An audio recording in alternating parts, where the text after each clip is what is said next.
Selamat pagi, jumpa lagi di Stimik SPB TV.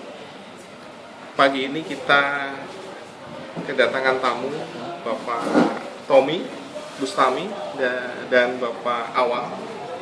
Bapak Awang Harsa gitu. Harsa ya, Pak Awang Harsa. Kita akan berbincang-bincang sedikit. Ini akan penting sekali buat perkembangan teknologi informasi khususnya di Kalimantan Timur. Selamat pagi Pak. Pak Awang, Pak Tommy. Pagi Pak Sigit. Iya. Ini langsung dibajak pemirsa. Kebetulan beliau datang ke SMKTI untuk menguji UKK beberapa hari ini dan beberapa hari ke depan. Iya Pak Tommy, bagaimana ini terkait dengan perkembangan teknologi informasi di Kalimantan Timur dan kira-kira apa saja yang bisa dikembangkan nantinya? Iya, jadi terima kasih Pak Sigit. Kita diundang dari Aptikom nih ya. Oh iya, dari Aptikom. Jadi pertama terima kasih atas undangannya. Kemudian tadi terkait dengan hal-hal IT di Kalimantan Timur khususnya Pak ya, kita dari diskusi.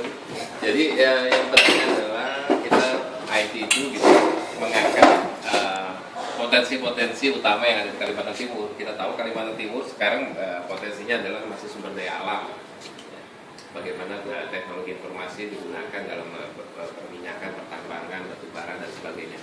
Tapi ada juga isu-isu yang menarik yang bagi saya penting adalah isu tentang mengangkat budaya lokal, Pak. Jadi IT itu mengangkat budaya lokal sehingga Kalimantan Timur atau heritage yang ada, kekayaan warisan alam dan warisan budaya itu bisa diketahui oleh banyak orang, yang tentu dampaknya akan bisa meningkatkan datangnya turis atau wisatawan datang ke Kalimantan Timur.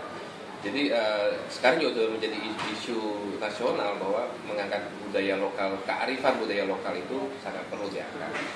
Jadi dan yang kedua isu yang perlu adalah masalah lingkungan. Jadi bagaimana informasi teknologi bisa memberikan manfaat kepada lingkungan. Sekarang ini mungkin lebih banyak data spasial atau geographical information system.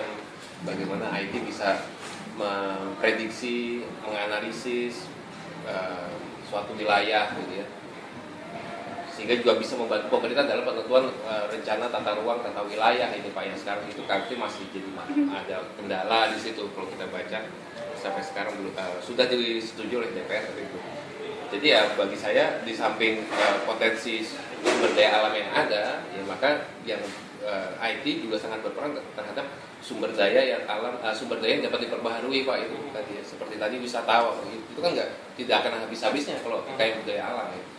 Kekayaan budaya juga nggak akan habis-habis itu kita explore ya. Misalnya batik, bagaimana warisan batik terpublish ke website ya, dipublish, kemudian bagaimana kekayaan leluhur Kalimantan ini dalam menjaga alam gitu, bagaimana pola terhadap lingkungan. Nah ini kan tidak akan habisnya. Tapi kita tahu sumber daya yang terhabiskan ini sekarang makin lama makin tipis, maka IT berperan terhadap sumber daya yang betul-betul dibutuhkan. Itu menurut pendapat saya. Terima kasih. Iya, memang benar Pak Tommy. Ini dari Aptikom ya, wakil dari Aptikom. Memang benar beberapa kesempatan yang kebetulan kita juga ikutin di tayangan televisi itu memang Kalimantan Timur sudah begitu kuatnya untuk melakukan pameran-pameran tidak hanya di skala regional lokal ya, tapi udah internasional Pak Tommy. Nah yang menarik ternyata masyarakat dunia itu sangat apresiat terhadap budaya Kaltim. Kemudian terlebih kalau terkait dengan isu lingkungan. Nah ini tentu harus ada gerakan nyata ini ya dari komunitas teknologi informasi khususnya dari Kalimantan Timur, mungkin di bawah Aptikom nanti bisa mencoba untuk mengapresiasi ini, kemudian membuat langkah-langkah langsung ya di lapangan. Nah kira-kira yang usulan yang paling memungkinkan ini Pak Tommy juga Pak Awang, ini apa kira-kira secara real yang bisa kita lakukan untuk mempersiapkan yang tadi ya mempersiapkan kesiapan SDM Kaltim dalam mendukung era keterbukaan ke depan khususnya dalam bidang teknologi informasi. Kira-kira apa ini? Ya. Mau ngadain semacam Kaltim Camp ya, kayak Bali Camp tadi disinggung atau apa? Atau game komunitas Misalnya seperti itu. Ya kalau kita lihat sebetulnya peran perguruan tinggi atau akademisi itu sangat berperan ya, seperti di Airlangga, kemudian perguruan tinggi lain di bidang IT itu sudah cukup banyak lah Pak, saya pikir. Jadi yang penting sekarang bagaimana mengendorse mahasiswanya supaya mau beraplikatif gitu Pak, tidak hanya sekedar belajar teorinya, kemudian implementasinya itu pengetahuan IT-nya dapat tapi implementasinya tidak ada ya. Sebagai contoh kita mungkin bisa kita pikirkan bersama nanti bagaimana setelah dapat konsep tentang database, konsep tentang interaksi manusia dan komputer, kemudian diwujudkan dalam bentuk suatu game, membuat suatu game permainan yang mengangkat budaya lokal gitu Pak ya. Suatu game yang misalnya kalau kamu buang sampah sembarangan, kamu kena denda, kamu buang sampah pada tempatnya, maka dapat poin ya, kayak game-game biasa lah Pak, ada memberikan poin. Dan itu banyak dilakukan oleh negara-negara maju sekarang tanpa sadar. Ada suatu game itu memperkenalkan budaya dia ya. Ada game dari Cina yang tentang budaya Cina diangkat. Film-film juga begitu, tanpa kita sadar sebenarnya kita nonton film itu kita dipaksa mempelajari budayanya ya.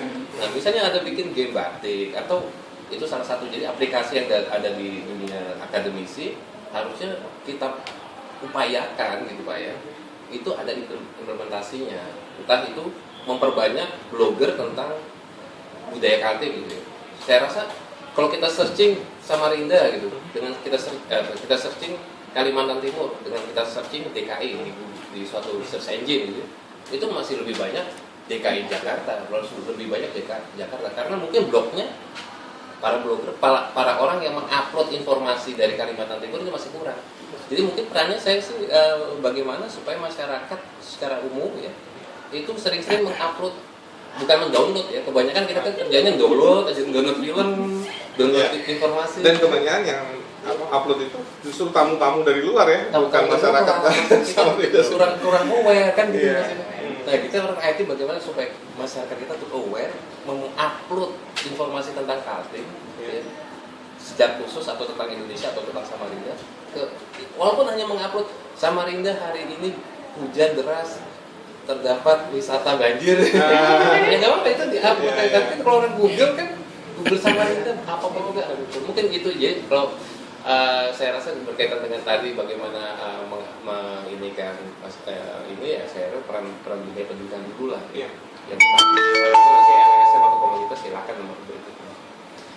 Ya, demikian bincang-bincang kita dengan Pak Tommy. Ini Pak Awang perlu komentar dikit ya? Dikit banyak juga boleh Pak. Silakan aja. Gimana Pak? Mungkin ya kan ada, kalau dunia IT itu pasti keterpaduan antara ada hardware, ada softwarenya, kemudian juga di situ pasti ada keterlibatan pemerintah lah gitu ya. Nah kalau selama ini nih, kalau saya lihat di Samarinda gitu kan, sebetulnya kenapa konten kita juga kurang karena kita belum banyak mengupload tentang Samarinda gitu. Satu hal juga nih, infrastruktur. Di depan-depan kita ini kan selalu lewat aja tuh kabel-kabel FO apa segala macam. Karena nggak sih kita dikasih tahu how to use FO-nya tuh, nggak ngerti kan kita gitu. Padahal lewat-lewat aja, tanam-tanam aja, hancur-hancur aja di jalanan gitu kan, tapi kita nggak pernah bisa manfaatin. Nah dari sisi pemerintah juga nggak mau membuka itu, bagaimana sih supaya orang kita dikumpulkan nih, gimana nih kalian mau dapat FO, ini nih caranya, kalian harus ajukan gini dapat gitu kan. Jadi mungkin ada beberapa teman saya juga bilang kalian ajukan, tapi kan kita nggak semuanya tahu gitu untuk bisa manfaatkan itu. Kemudian juga infrastruktur yang lain seperti kita perlu orang-orang yang datang ke sini Pak. Nah ini kita kaitan dengan bandara, seperti kita bandara di Samarinda ini kan belum jadi gitu. Misalnya kita mau undang orang, satu hal yang selalu orang ingat tentang ke Samarinda, jauhnya gitu. Dan berliku-liku. Kemarin Pak Renal, Prof. Renal juga bilang, waduh Samarinda ini jalannya berliku-liku. Itu hal yang itu. Jadi kalau seandainya itu juga ada di Samarinda, kita bisa seperti Balikpapan kan, kalau kita lihat tuh Balikpapan ada kegiatan ini rame gitu. Kenapa? Karena orang dengan mudahnya mengakses ke Balikpapan dari luar-luar gitu. Sedang kita tadi mau mendatangkan orang misalnya dari Jepang, dari mana untuk berbicara di sini gitu kan. Hal yang itu yang selalu di pikiran mereka, jauhnya dan waktu yang ini yang aja. Iya, terima kasih Pak Awang, Pak Tommy. Demikian tadi wawancara singkat Steamik SPB TV dengan Pak Tommy dan Pak Awang dari Aptikom. Aptikom dan Aptisi ya, beliau berdua ini adalah sangat aktif di dua organisasi itu. Para pemirsa Steamik SPB TV ternyata bahwa kuncinya adalah satu, kreativitas.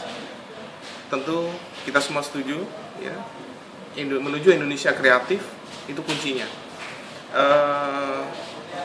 Kreatif terkait erat dengan pengembangan sumber daya manusia. Teori itu satu hal, tapi kreativitas adalah hal lain yang mesti harus digali. Dan ini menjadi PR kita semua, bagaimana kita mendorong kreativitas sumber daya manusia di Kalimantan Timur untuk bisa berdaya saing global. Terima kasih, sampai jumpa di liputan Steamik SPB TV berikutnya. Selamat pagi.